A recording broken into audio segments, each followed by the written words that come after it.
Festival season আসছে, ভাবছেন যে সবাই বাইরে খাবার দাবার খাবে, কিন্তু আমরা তো পেশেন্ট, আমরা বাইরের খাবার একদমই খেতে পারবো না, বা সেই সুস্বাদু খাবারগুলো থেকে আমরা সারা জীবনের জন্য বঞ্চিত হয়ে যাব। সেটা কি একদমই ঠিক, নাকি এক্ষেত্রে আমরা কিছু এক্সট্রা অ্যাড করতে পারি? সত্যি কি বাইরের খাবার খেতে পারবেন না, নাকি খেতে পারলে কোন কোন জিনিসগুলো আপনাকে মাথায় রাখতে হবে? চলুন তাহলে শুরু করি যে পুজোর সময় আপনারা কিভাবে বাইরের খাবার দাবার খেতে পারেন।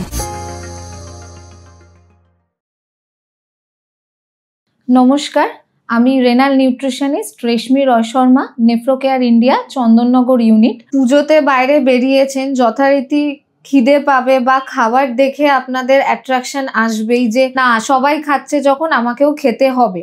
তো সেক্ষেত্রে দেখুন, পুজো আসে কয়েকদিনের জন্য আসে, তার মধ্যে যদি আপনি একদিন একটু বাইরে খেয়ে নেন সেটা কিন্তু ক্ষতির নয়। তবে অবশ্যই মাথায় রাখবেন যে আপনার ডায়েট অনুযায়ী কিন্তু আপনাকে খেতে হবে।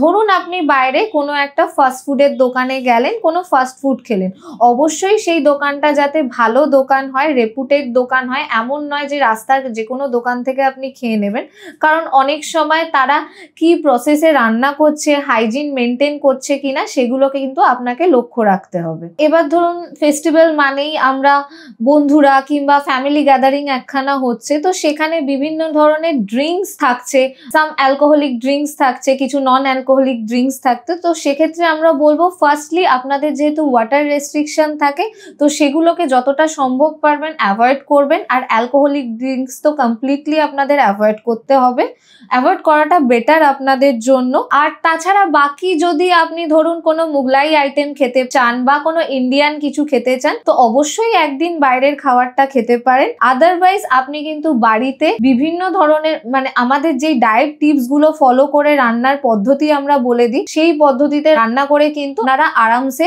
বিভিন্ন ধরনের খাবার সঠিকভাবে খেতে পারেন। তো ডায়াবেটিস যাদের আছে তাদের ক্ষেত্রে কিন্তু আরেকটা জিনিস যেটা মাথায় রাখতে হবে, যে ফেস্টিভ্যাল মানেই আমার এখন সুইট খাওয়ার অ্যালাউ আছে, পারমিশন আছে, এখন বিভিন্ন ধরনের সুইটস পাওয়া যাবে, আমি খেয়ে নেব, সেটা কিন্তু একদমই করবেন না। হ্যাঁ খাবেন, অল্প করে খাবেন। আমরা যেমন বলি যে হোমমেড কিছু সুইটস আপনারা ইউজ করতে পারেন স্টিভিয়া দিয়ে, তো সেইভাবে তৈরি করে খান। বাইরের সুইটগুলো একদিন খেলেন, ইটস ওকে, কিন্তু রেগুলার না খাওয়ারই চেষ্টা করবেন। আর সর্বোপরি যেটা হচ্ছে, ফেস্টিভ্যাল মানেই খাওয়া দাওয়া আনন্দ করার সময়, তো আনন্দটাও কিন্তু আপনাকে মেপেই করতে হবে, মাথায় রাখতে হবে। অ্যান্ড প্লাস সবাইকে বলি, সবাই ভালোভাবে সুস্থভাবে পুজো কাটাবেন, পুজোতে অনেক আনন্দ করবেন, সঠিকভাবে ডায়েটটাও মেনটেন করবেন, হেলদি খাবার খাবেন। আনহেলদি খাবার হয়ে যাবে, কিন্তু চেষ্টা করবেন বাড়িতে তৈরি করে খাওয়ার, তাহলে কিন্তু শরীর ভালো থাকবে। সর্বশেষে সবাইকে বলবো যে আপনারা সবাই সুস্থভাবে সাবধানে পুজো কাটাবেন। সকলকে জানাই শুভ শারদীয়ার প্রীতি শুভেচ্ছা এবং আন্তরিক অভিনন্দন। আজকের এই ভিডিওটা কিংবা আদার্স কোনো হেলথ ইস্যু নিয়ে যদি আপনাদের কোনো কোয়েশ্চেন থাকে, তাহলে এই ভিডিওর নিচে একটা ডেসক্রিপশন লিংক দেওয়া আছে, সেই লিংকে ক্লিক করে আপনি আপনার সমস্ত প্রবলেম আমাদের জানাতে পারেন। আমাদের নেফ্রোকেয়ার টিম আপনার সেই প্রশ্নের উত্তর দিয়ে আপনাকে যথাযথ হেল্প করবে। আমাদের নেফ্রোকেয়ারে রয়েছে ডেডিকেটেড ডায়েটিশিয়ান টিমস, তারা কিন্তু সমস্ত ধরনের ডায়েট রিলেটেড হেলথ ইস্যুতে আপনাদেরকে হেল্প করবে।